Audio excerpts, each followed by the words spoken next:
먼저 우리가 오늘 읽은 본문에서 사도 바울은 하나님께 감사하리로다라고 말하면서 자신의 의지를 들여 감사할 것을 선포하고 있습니다. 그러나 이미 우리가 알고 있듯이 이 로마서 7장은 사도 바울의 내면에서 일어나고 있는 내적 갈등과 싸움에 대해서 기록하고 있는데, 자신 속에서 싸우고 있는 두 진영은 오늘 본문, 읽은 본문에서도 말하고 있듯이 마음과 육신입니다. 그리고 이 두 진영이 가지고 있는 무기는, 마음은 하나님의 법이고 육신은 죄의 법이라고 하는 무기를 가지고 서로 싸우고 있습니다. 그리고 이러한 싸움이 삶 가운데 나타날 때에는 선과 악이라고 하는 현상으로 나타나고 있더라는 것입니다. 그런데 이 싸움에서 사도 바울은 본심으로 어느 진영이 이기를 바라고 있는가 하면 19절을 보시면 내가 원하는 바 선은 행하지 아니하고 그렇습니다. 자, 선의 현상으로 나타나는 하나님의 법에 굴복하는 그러한 삶을 살기를 자기 자신은 원하고 있는데, 선은 행하지 못하고 도리어 원치 아니하는 악을 행하고 있는 자신을 보게 된다라고 말하고 있습니다. 그런데 자신이 원하는 것은 하지 못하고 악에게 지고 있는 자기 자신을 발견하게 되었음에도 불구하고 겉으로 드러나는 모습은 늘 패배자인 것처럼 보이지만 자신은 절대 죄를 지을 마음이 없음을 강력하게 말하고 있습니다. 20절에 보시면 만일 내가 원치 아니하는 그것을 하면 그렇습니다. 자기 자신은 절대 죄를 짓고 싶은 마음이 없는 거예요. 악한 행실을 하고 싶은 마음이 그에게, 자기 자신에게는 없는데 자꾸 원치 아니하는 그 죄악들이 자기 자신에서 나타나고 있다라고 말을 하고 있습니다. 그런데 그것을 행하는 것이 내가 아니요 내 속에 거하는 죄라고 말합니다. 죄. 그러면 누가 더 힘이 셉니까? 죄가 더 힘이 센 건가요? 아니면 내가 원하는 것이 더 힘이 센 건가요? 본래 힘은 선이 셉니다. 그런데 왜 내가 원치 아니하는 악이 자꾸 나에게서 나오냐 하면은 죄가 더 강력하게 나를 사로잡기 때문이라는 겁니다. 선이 능력이 없어서가 아니라, 하나님의 법이 능력이 없어서가 아니라, 내 자신이 여전히 내 마음으로는 주님의 말씀대로 살아가고 싶은데 내 육신으로는 자꾸 죄의 법에 굴복하고 있더라는 겁니다. 그런데 결과적으로는 어떻게 되고 있는가? 23절과 24절을 함께 합독해 보시겠습니다. 시작. 내 지체 속에서 한 다른 법이 내 마음의 법과 싸워 내 지체 속에 있는 죄의 법 아래로 나를 사로잡아 오는 것을 보는도다. 오호라, 나는 곤고한 사람이로다. 이 사망의 몸에서 누가 나를 건져내랴. 아멘. 이 싸움에서 죄의 법 아래로 나를 사로잡아 오는 것을 보는도다 그래요. 실패하고 범죄하는, 지고 있는 자기 자신을 발견하게 되더라는 겁니다. 그러면서 말을 해요. 오라, 나는 곤고한 사람이로다. 이 사망의 몸에서 누가 나를 건져내랴. 왜냐하면 마음은, 내 영은 주님을 만남으로 아마 기쁨이 충만하고 내 마음으로도 하나님의 말씀대로 살아가고자 하는 마음과 의지가 있는데, 이 육신에 가로막혀 있어서, 이 육신에 사로잡혀서 자꾸 범죄하는 자기 자신을 보면서 누가 이 사망의 몸, 죽을 수밖에 없는 이 몸에서 나를 건져내랴. 그 사도 바울이 뭐라고 합니까? 나는 빨리 죽기를 원한다라고 말을 해요. 왜? 이 죄를 자꾸 짓게 만드는 이 육신을 벗고 싶은 마음인 겁니다. 세상에 살아가면서 빨리 죽고 싶다라고 하는 말씀을 하시는 분들, 또 그리스도인들 중에서도 그런 말씀을 하시는 분들이 종종 있습니다. 빨리 주님 오시면 좋겠다. 그럼 빨리 죽고 싶다는 거잖아요. 근데 그것이 사도 바울과 같이 내가 정말 하나님의 말씀 가운데 굴복하고 싶은데 이 육신이라고 하는 것에 내가 얽매여 가지고 자꾸 범죄하는 나 자신을 보면서 이 육신을 빨리 벗고 하나님 곁으로 가고 싶은 마음인지, 아유 더러운 세상, 뭐 이렇게 힘든 일들이 많고 아무리 노력해도 되는 일 없고, 에이그 차라리 빨리 죽었으면 좋겠다, 이러한 마음을 가지고 있는 것인지. 사도 바울이 이렇게 고백하는 것이 아이고 이제 하다 안 되다 보니까 실성한 말입니까? 사도 바울이 뭐라고 말을 하냐면은 오늘 보면 25절에 하나님께 감사한대요. 지금 자기 자신 안에서는 이러한 영적 싸움이 끊이지 않고 반복되어지고 성공하는 것보다는 자꾸 실패하는 모습들이 너무나 많이 있음에도, 그러면서 빨리 이 육신을 벗어나고 싶다라고 말을 함에도 불구하고 하나님께 감사한답니다. 이 고백이 어떻게 나올 수 있는 고백이냐 하는 것이죠. 사도 바울이 자신이 원치 않게 그렇게 실패하고 있음에도 감사할 것을 선포하고 있는 이유는 육신으로는 죄의 법을 섬기고 있지만 마음으로는 하나님의 법을 섬기고 있기 때문이라고 고백을 합니다. 오늘 보면 25절을 한 번 더 합독해 보시겠습니다. 시작.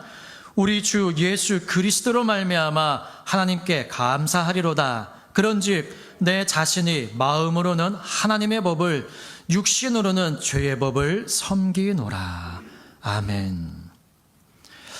여러분, 마음이 육신을 지배하나요? 아니면 육신이 마음을 지배하나요? 육신이 가는 대로 마음이 따라가나요? 아니면 마음이 결정한 대로 육신이 따라가나요? 마음이 결정한 대로 육신이 따라가게 됩니다. 이게 원칙이에요. 이게 본래 가야 되는 길입니다. 그런데 대부분의 사람들은 죄에 굴복하는 경우에는 어떤 경우냐 하면 육신이 하고 싶은 대로 마음이 따라가는 겁니다.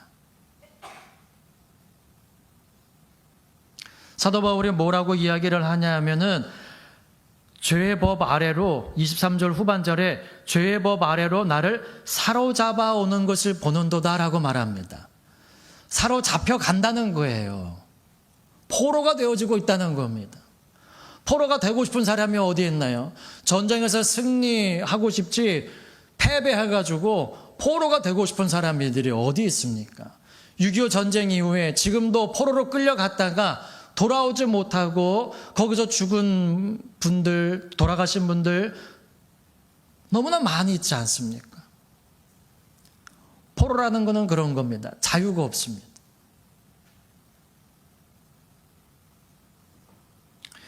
우리는 보통 마음이 원하는 일을 할 경우가 많이 있습니다. 설사 해야 하는 일이 있어도 마음에 내키지 않으면 하지 않는 경우도 많이 있습니다.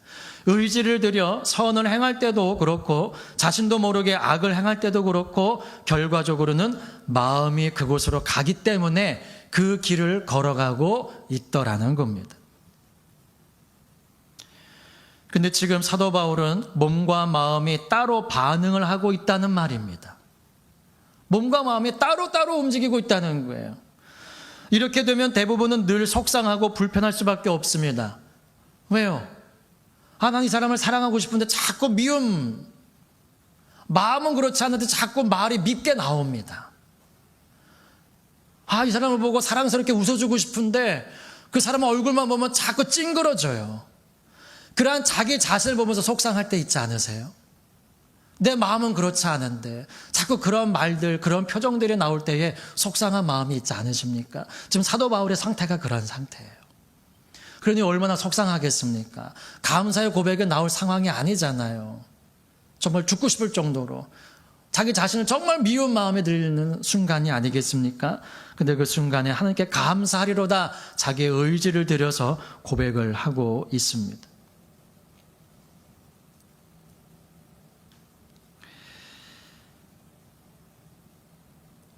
(25절을) 시작하면서 바울이 이렇게 말을 합니다. 우리 주 예수 그리스도로 말미암아 하나님께 감사하리로다.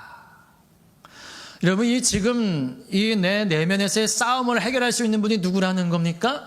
예수 그리스도라는 것이죠. 근데 여전히 나는 지금 죄의 아래 굴복하고 있음에도 불구하고 예수 그리스도가 내 안에 계시기 때문에 나는 감사할 수 있다는 겁니다. 최종적인 승리는 예수님께서 나에게 주시는 것이기 때문이죠. 즉 예수님이 아니었으면 자기 속에서 이런 싸움은 일어나지 않아도 되는 싸움입니다.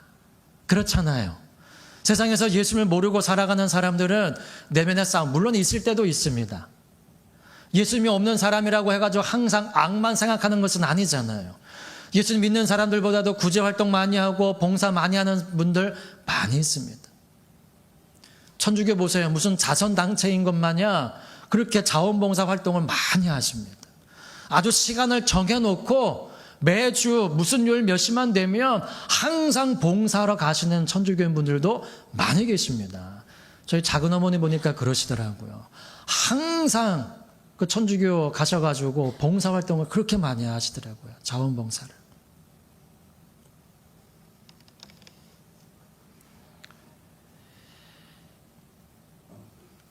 예수님이 아니었으면 자기 내면 속에서 이러한 싸움은 일어나지 않아도 되는데 그렇지 그러면은 마음은 평안할 수 있을지 모르나 지금은 그분을 만남으로 말미암아 마음이 평안할 날이 없이 늘 싸움이 일어나고 있다라는 말입니다. 그것이 나를 세상은 줄 수 없는 참된 평안으로 이끌고 있는 것임을 알기에 그는 감사할 것이다라고 고백을 하고 있는 것입니다.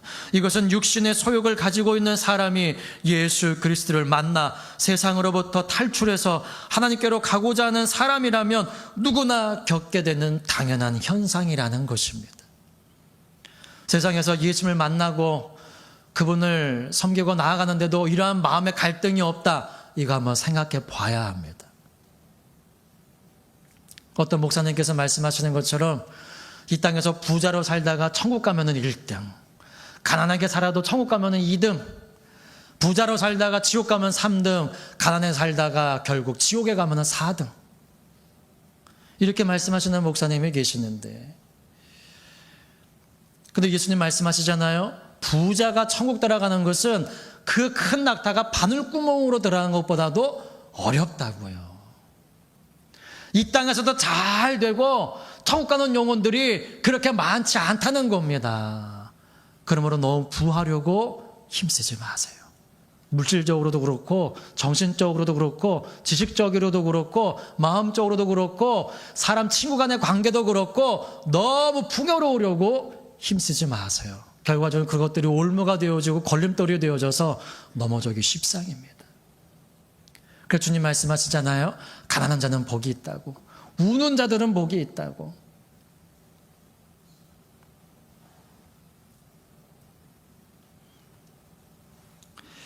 마음은 여전히 괴롭고 힘들지만 예수 그리스도를 말미암아 하나님의 법을 지키며 살기에 애쓰며 주님의 도우심을 구할 때 요동치는 바람과 파도를 꾸짖어 잔잔케 하시는 주님의 은혜로 말미암아 마음이 평안해지는 은혜를 경험하게 되어진다는 것입니다. 그래서 사도 바울이 나는 감사할 것이다 라고 고백을 하는 것이죠. 그런데 요동치는 밤바다와 같은 우리의 심령에 주님이 주시는 평강과 그것으로부터 나오는 감사는 나를 살리는 고백이 되어집니다. 왜냐하면 예수 그리스도를 믿음으로 말미암아 우리 속에 들어오시게 된 성령님은 우리의 굳은 마음을 제하시고 마음을 새롭게 바꾸고 계시기 때문입니다. 그것이 나는 불편하게 여겨지는 거예요. 지금은 그 뜬물통이라고 그러죠. 이걸 보는 일이 별로 없지만 저 어렸을 때만 해도 시골에 뜬물통이 있었습니다. 음식물 쓰레기 담는 통 있잖아요. 근데 거기 음식물 쓰레기만 담는 게 아니라 비가 오면은 물이 이렇게 있잖아요. 근데 지나가다가 툭 건드리면은 뭐합니까? 밑에 잔잔하게 가라앉아 있던 것이 이렇게 올라옵니다. 우리 심령이 그렇습니다. 여전히 죄악들이 남아있는데 아무도 건드리지 않으면 평안해요. 평안합니다. 그리고 예수님 믿으면서 어느 정도 훈련이 되신 분들은 조금 건드리는 거 가지고는 괜찮아요. 근데 좀 심하게 건드려 보십시오. 누구나 다 올라옵니다. 이게 올라와야 건져내죠. 좀 조리를 가지고 쌀에 돌이 있을 때 조리를 가지고 쌀 건져내시는 거 저도 해봤거든요. 휘휘 돌리면서 쌀이 이렇게 떠오르면은 그거를 뜨는 거잖아요. 조리를 가지고 그러니까 안 해보신 분들처럼 그렇게 신기하게 쳐다보십니까? 예. 이렇게 하면서 쌀이 떠오르면 그걸 이렇게 뜨는 겁니다. 무거운 돌은 가라앉고 떠올라야지 건져낼 수가 있는 겁니다. 나는 그렇지 않은 척하고 가만히 있으면은요 이게 들춰져야지 그걸 끄집어내는데, 그래서 회개의 영이 우리 가운데 부어질 때에 우리 속에 있는 죄악들이 발견케 되어지고 이걸 내가 들추어내야 됩니다. 이러한 고백이 없으면 내 죄는 그냥 여전히 머물러 있어요. 여전히. 누가 건들지만 않으면 괜찮습니다. 근데 환경이 나를 가만히 놔두지를 않잖아요. 사도 바울이 가만히 있는데 자기 자신 안에서 계속 막 치고받고 싸우는 게 아니에요. 어떤 환경이 있을 때마다 죄의 법 아래 굴복하는, 내 육신을 더 편안케 하기 위해서 죄의 법 아래 굴복시켜지는 자기 자신을 보고 있는 겁니다. 가만히 있으면서 잠자고 있는데 막 치고받고 싸우고, 이쪽 맞고 저쪽 맞고 하는 것이 아니라, 에스겔서 36장 26절 27절에 보면 새 영을 너희 속에 두고 새 마음을 너희에게 주되 너희 육신에서 굳은 마음을 제하고 부드러운 마음을 줄 것이며 또 내 신을 너희 속에 두어 너희로 내 율례를 행하게 하리니 너희가 내 규례를 지켜 행할지라. 왜 새 마음을 하나님께서 바꿔주신다고 말씀을 하십니까? 결과적으로 보니까 너희로 내 율례를 행하게 하리니 너희가 내 규례를 지켜 행할지라. 주의 말씀대로 살게 하시기 위해서 우리의 마음을 새롭게 바꾸어 주신다는 겁니다. 근데 이게 불편해지면은 굴복하고 싶지가 않은 거예요. 이렇게 되어지면은 말씀을 들을 때에 부대낌이 있으면은요 자꾸 눈을 감게 됩니다. 제가 말씀드리지만 눈이 가면 귀가 가고요. 귀가 가면은 마음이 갑니다. 그러니까 눈이 닫히면 귀가 닫히고요. 귀가 닫히면 말씀이 들어오지를 않습니다. 그래서 여러분들 여기서 보면은요. 지금 말씀을 받고 계시는지 안 받고 계시는지 거부하고 계시는지 보입니다. 학생 때 그러잖아요. 등치 큰 애 뒤에 숨어가지고 잠자면은 선생님이 못 볼 거라고. 근데 앞에 서보면은요, 다 보입니다. 다 보입니다. 저는 여러분들의 눈만 이렇게 볼 수 있지만, 우리 주님은 우리의 속 사람까지 보고 계시잖아요. 아무도 숨길 것이 없이. 주님 앞에 섰을 때는 벌거벗은 것처럼 드러날 것이라고 말씀을 하시지 않습니까? 그 나라는 어둠이 없잖아요. 숨길 수 있는 게 아무것도 없다는 겁니다.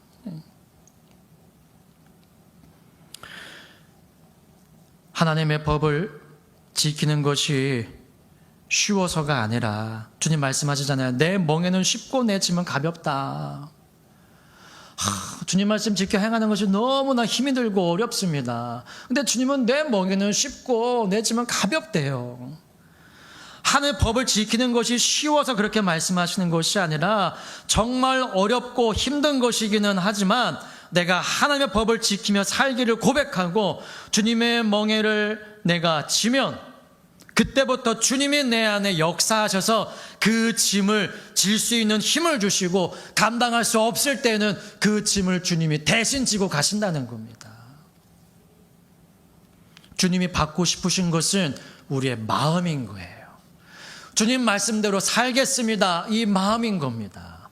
그 마음의 고백을 주 앞에 드리니까 사도 바울의 마음에서도 예수 그리스도로 말미암아 하나님께 감사하리로다. 감사할 수 있는 상황은 아니지만 감사하리로다라고 자기의 의지를 드리는 것입니다. 요한복음 17장 9절에 주님이 이렇게 말씀하십니다. 내가 저희를 위하여 비옵나니 내가 비옵는 것은 세상을 위함이 아니요 내게 주신 자들을 위함이니이다. 저희는 아버지의 것이로소이다. 예수님께 맡겨준 영혼들을 위하여서 주님이 기도하고 계신다는 겁니다. 또 요한복음 17장 15절에서도 내가 비옵는 것은 저희를 세상에서 데려가시기를 위함이 아니요 오직 악에 빠지지 않게 보전하시기를 위함이니이다. 이제는 하나님의 것이 된 저와 여러분들을 보존하시고 지키시기 위해 그분은 지금도 여전히 일하고 계신다는 것입니다. 그리고 그 싸움에서 반드시 필요한 것 중 하나는 보급로입니다. 여러분, 전쟁에서 아무리 전쟁을 잘해도요, 보급로가 차단이 되어지면은 그 전쟁을 실패할 수밖에 없습니다. 식량이 조달이 안 된다든지 탄약이 조달이 안 된다든지, 그래지면 그 싸움은 실패할 수밖에 없는데, 그 전쟁에 필요한 군수 물품들을 전달해 주는 이가 있는데 그것이 바로 성령님이시라는 겁니다. 사랑하는 여러분, 그래서 우리는 사도와 같은 이 고백을 할 수 있어야 합니다. 고린도후서 5장 14절 15절에 그리스도의 사랑이 우리를 강권하시는도다. 우리가 생각건대 한 사람이 모든 사람을 대신하여 죽었은즉 모든 사람이 죽은 것이라. 저가 모든 사람을 대신하여 죽으심은 산 자들로 하여금 다시는 저희 자신을 위하여 살지 않고 오직 저희를 대신하여 죽었다가 다시 사신 자를 위하여 살게 하려 함이니라. 내가 죄 아래 굴복하는 나 자신을 내가 보게 하시는 것은 그 죄의 중함이 어떠한 것인지, 그 죄가 얼마나 강력한 것인지, 그 죄는 우리가 없이 할 수 있는 것이 아닙니다. 그 죄가 우리를 얼마나 강력하게 붙잡고 있는지 그 죄를 떼어내시기 위해서 예수님이 오셨어요. 우리의 힘, 우리의 의지로 잠깐은 이길 수 있습니다. 잠깐은 사랑할 수 있습니다. 그런데 온전한 사랑은 내 힘으로 할 수 있는 것이 아닙니다. 그래서 주님께서 오셨습니다. 우리의 연약함을 도우시고 우리의 짐을 대신 지시기 위해서. 그러므로 예수 그리스도로 말미암아 우리는 감사할 수 있는 것인 줄 믿습니다. 이 마음과 육신의 싸움, 그리고 더 나아가 마음과 육신의 전쟁은 지금 우리 안에서도 끊임없이 일어나고 있습니다. 봉사할 때도 그렇습니다. 봉사하고 싶은 마음은 있습니다. 그런데 막상 봉사하려고 하니까 힘이 들어요. 나 혼자 하는 거는 아니겠지라고 하면서 토요일마다 우리 남전도에 분들이 오셔가지고 본당부터 해가지고 1층까지 화장실까지 다 청소를 해주시는데, 때로는 많은 분들이 오셔서 함께 하실 때도 있지만 때로는 두 분 또는 한 분이 청소를 하실 때도 있습니다.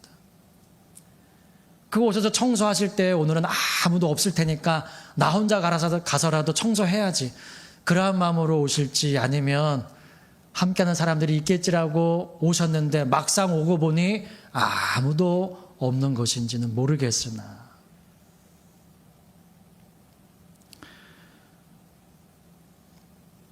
하실 때 기쁨으로 하시면 주님의 큰 은혜와 상급이 되어지는 줄 믿습니다. 예배할 때도 마찬가지입니다. 예배하고 싶지 않은 사람이 어디 있겠습니까? 예수님 믿는 사람들 중에서. 그런데 막상 예배하라고 앉아있다 보니까는 너무 피곤하고, 아이고 어젯밤에 내가 너무 꿈을 꾸다가 잠을 설쳤어. 그러니 여기 오니까는 온풍기도 틀어주고 따뜻한 게 좋네, 좀 쉬어야 되겠다. 이런 영적인 싸움이 우리 안에서 일어납니다. 말씀을 들을 때도 마찬가지고요, 또 주 앞에 헌금을 드릴 때, 물질을 드릴 때도 마찬가지고요. 이 싸움은 우리 안에서 끊임없이 일어나고 있습니다. 육신이 평안하고 육신이 기쁜 것보다 마음이 평안하고 여러분들의 영혼이 주님 안에서 쉼을 얻는 선택을 하실 수 있기를 예수님의 이름으로 축복합니다. 그 길이 우리가 살 길입니다.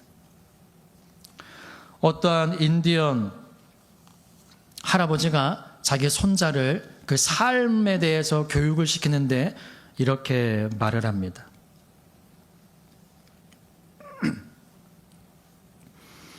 마음속에서는 늘 싸움이 일어난단다. 손자에게 해주는 말입니다. 너무 끔찍한 싸움이어서 마치 두 마리 늑대가 싸우는 것과 같단다.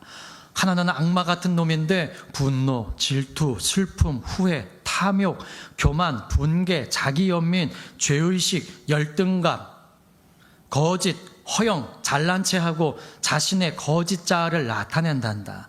다른 놈은 선한 놈이지. 이 놈은 기쁨, 평화, 사랑, 희망, 친절, 선의 고요함, 겸손함, 동정심, 관대함, 진실, 연민, 신뢰를 나타낸단다.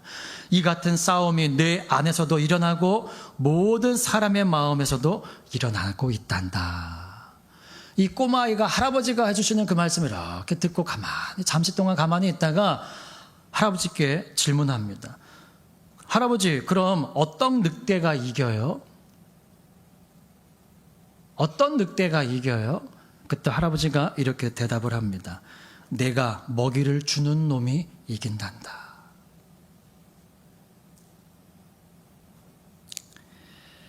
악마 같은 늑대에게 먹이를 주면 그 악마 같은 늑대가 이길 것이고, 선한 늑대에게, 늑대라고 하면 그렇지만 선한 이에게 먹이를 주면 그 선한 이가 이기게 된다는 것입니다.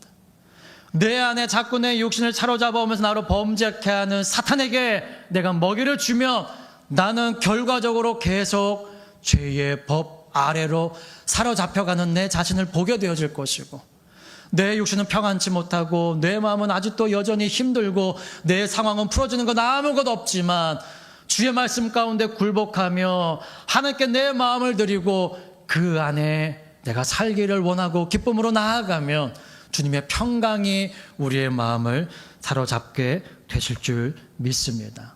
오늘 하루 주님 안에서 그러한 기쁨과 평강에 넘치는 복된 하루 되시고, 또 앞으로 우리가 살아갈 모든 날들도 주님 안에서 예수 그리스도로 말미암아 하나님께 감사하리로다, 여러분 자신에게 그렇게 선포하시며 주 앞에 기쁨 되는 생활하실 수 있기를 예수 그리스도의 이름으로 축복합니다.